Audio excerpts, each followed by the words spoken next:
Okay, you've you've used your dowel to clean both ends of the tube, and so we're going to take our test long here and take a look in here and see what it might look like. Now, I haven't polished this or done anything like that, so if you're not in a position where you can polish them, if you don't have the tools and stuff, then this is probably about as good as you're going to look. So look for something kind of like this. There's the threads that the valve nut screws into. There's the seat. I can clean that up a little more. That's the seat that the exhaust valve sits on. That's where we pulled off that synthetic seal earlier. And then keep going in.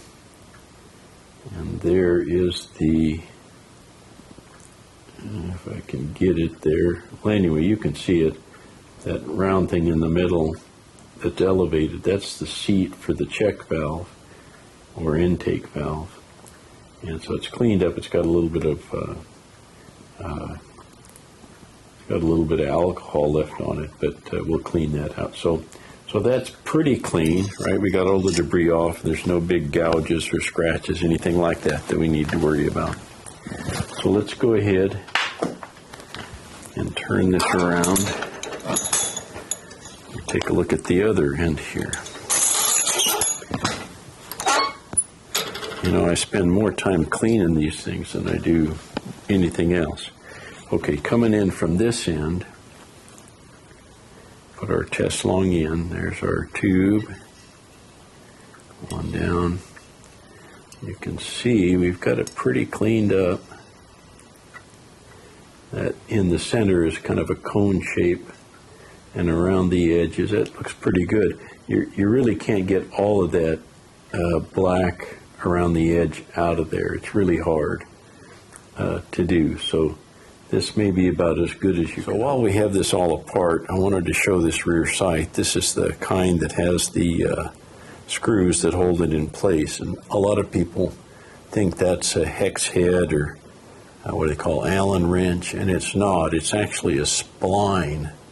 And in order to not bugger it up, you have to get what they call a spline wrench or spline key, and that's what you use to take those out where you're not going to damage them. Okay, we're ready to put this all back together. And I misspoke earlier when I said you had to measure the pump rod here, because really there's not much to measure here. It's not adjustable at either end. The older ones did have an adjustment at both ends, actually. And so that's why you take the measurement, is because you want to start there and not just be totally lost as far as where you're at. So we're going to take the new pump cup that we've got and see if we can't get it on there. That looks pretty good. What you don't want is for this to come off in the tube. That would be a bad thing. Okay, a little drop of secret sauce on there.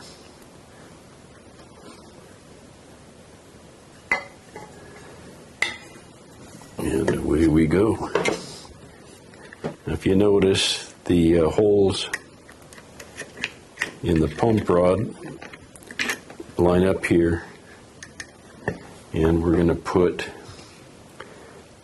we're going to line this hole up with that hole and put the pin in it. It's a good idea to replace that pin if you got one with your kit. Secret sauce on it. There's the pin. Goes in. And we're good. I like to do this end first, because if you do have to adjust the pump rod, you can do it without the valve being in here. It just makes it a little harder. Okay, then we got the front plug.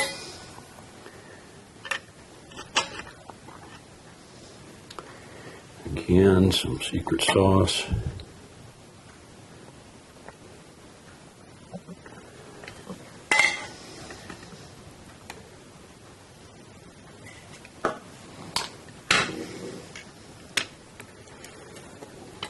can do this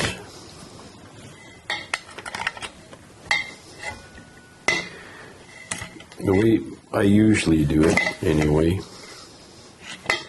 is I put the front one in first, but I like to have this one in there so it doesn't get out of the way. And I do have new pins for this. I've got a pin punch here that fits over the roll pin.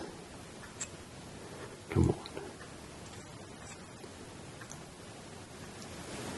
And then we can punch it in like that. You want to have it pretty well supported here though. Hammer. Okay, then we switch to the roll pin punch. Okay. So now this one's lined up already.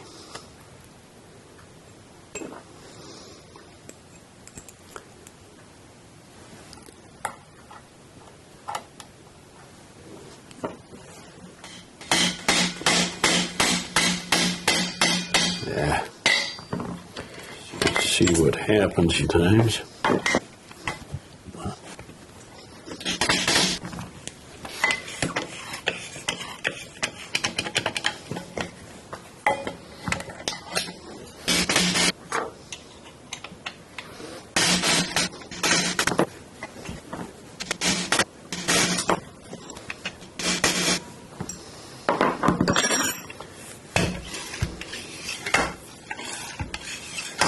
Not pumping up. Okay, well that's probably because we haven't put the other end in. Okay, at this point we're going to take a little bit of a break and make sure that the threads in here are good. So we're going to take this, and I have a guide here that centers this. The beveled end goes toward the front unless you absolutely can't get it started. You don't want to bugger up the threads. You can turn it around like that and you'll have a better chance of getting it started. But don't keep forcing it if you can't get those threads started. Just turn the thing around. Some guys don't have this guide here, so they'll wrap tape, some kind of tape, duct tape or something, until it just barely fits into the tube. And here, that's where it starts. You can turn it backwards till it clicks. Right there. And then you can make a mark here. And you might even take a picture of how far that mark, because you can't get right up against the guide, but that gives you an idea of when you're close when you get all this together. So let's see if we can screw that in without too much trouble. And everything seems to work okay. We start with our check valve. I've marked it up here so that it's black on one side, and you would think you have a 50-50 chance of this dropping in there the right orientation, but it rarely does. Try it again. Ha, it went in there. Okay, so now we have to set that, and we'll just take a rod like this, put it down in there, and I think you can see this. We're just going to tap on it with the hammer, and that sets that seal in there.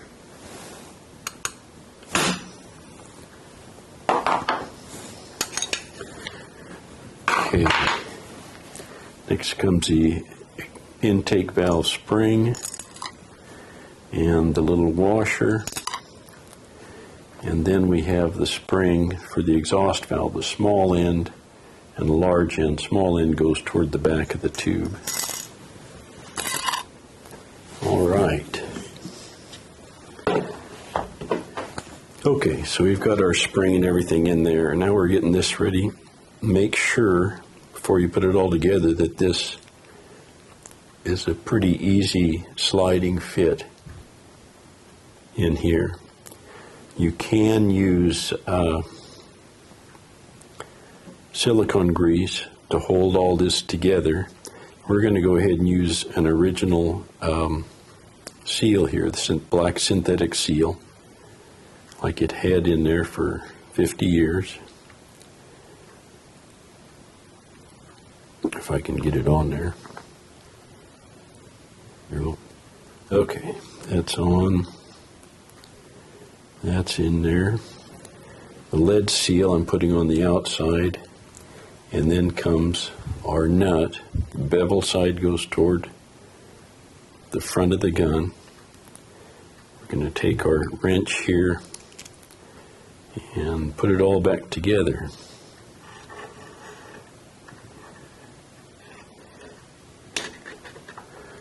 I don't know if you remember I mentioned about marking it here. Well, we're right there, so I'm going to turn this up.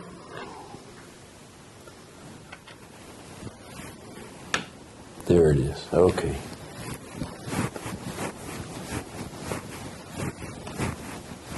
Now we're good.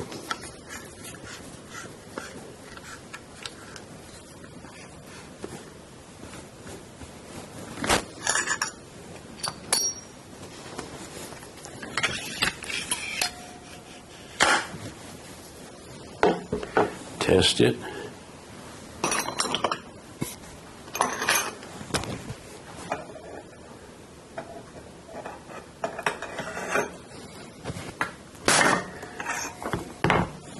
So it's taking air. Now we just got to tighten this up, and for that I'll put it in the vise.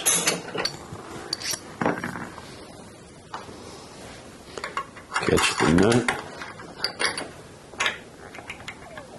And let's tighten that up some.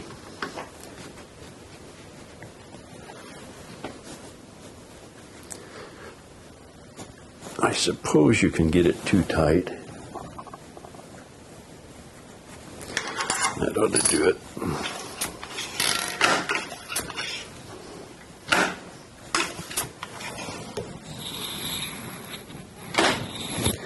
Don't hear anything.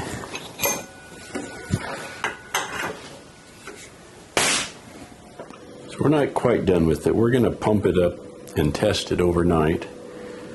If there's no air in it in the morning, we come out and we push on the exhaust valve stem and there's no air. It's either got to come out the back or go out the front. And if it goes out the front, we leave this open. We don't have it closed like that. We leave it open. And if it's leaking out the front, this will gradually push up and expose the air intake hole here, most likely. If that's, not up there, if it's where you left it, then it's got to be leaking out this end. We tear all this stuff out and redo it. So let's take this out, pump it up 8 times, and let it sit.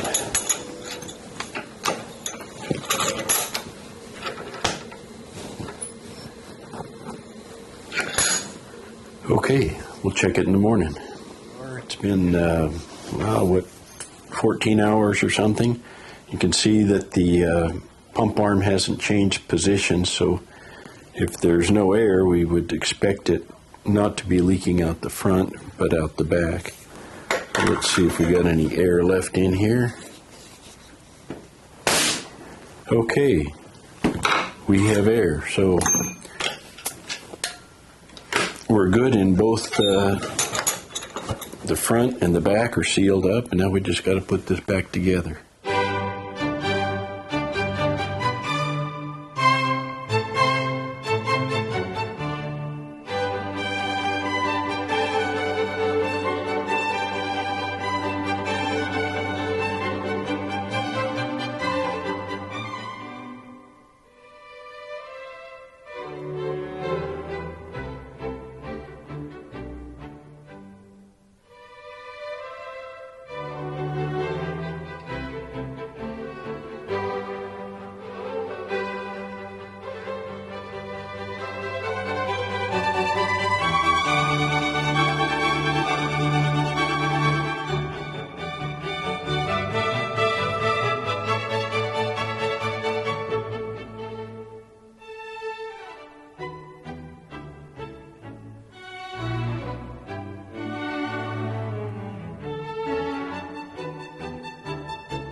Okay, well, we've got this all back together and everything is working. It pumps up, it holds indefinitely.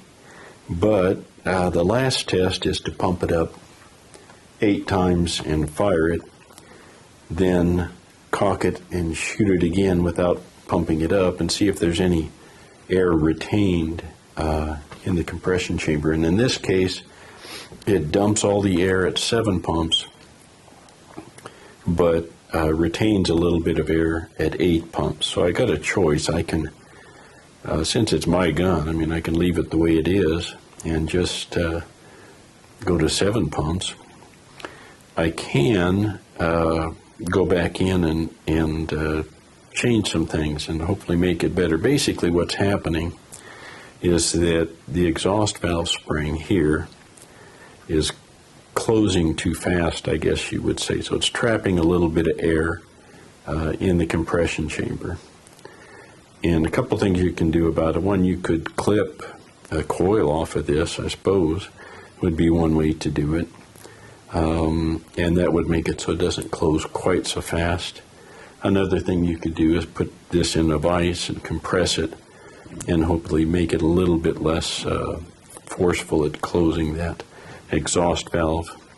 And if you do that, you're probably going to have to caulk it before you pump it up because this won't even close the exhaust valve.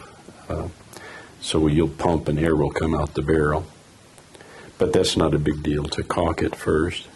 So we can deal with it on the exhaust valve side of it. The other thing you might be able to do is go in on the hammer spring side of it and put a shim. In this case, this is a 6mm ball. You put that in there, and that will give the spring a little bit more compression, and it'll hit the exhaust valve a little harder and hopefully knock it open a little further and get all the air expelled. And I haven't decided what I'm going to do. I really don't want to go back in and tear it all apart again and put new seals and stuff in, because like I say, it works pretty well now. So I think I'm going to try the hammer spring side. Of course, the danger is that it won't caulk or that it's very hard to caulk. And We don't like that, but those are your choices. You either deal with it on the exhaust valve side or the hammer side. All right, well, I went back in and I did shim the hammer spring just a hair. So let's pump it up.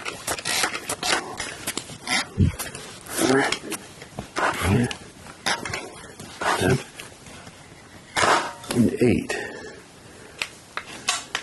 Caulks, not too bad. Safety, works. Fire it.